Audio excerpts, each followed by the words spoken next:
It's never too soon to make your chicken and chicken and dressing. You don't have to wait until Thanksgiving. I've got some cornbread, chicken, and then I have my stock that has onions, peppers, and celery.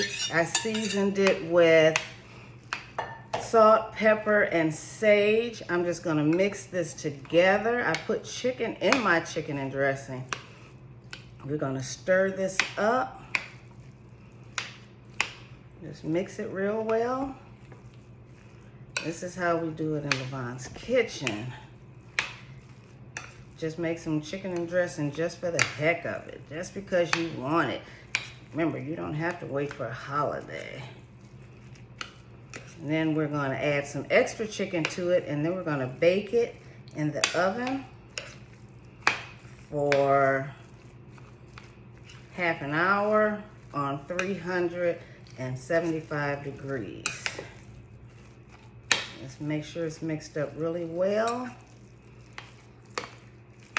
Just show you just how easy this is. I'm gonna smooth this out and add our extra chicken to it. I've got some chicken thighs. We're just gonna add these thighs in there, have some extra chicken. And there we go, chicken and dressing in Lavonne's kitchen. So after cooking for 1/2 hour, this is what we have. Nice chicken and dressing. Look at that, yummy. Thanks for joining me in Lavonne's kitchen.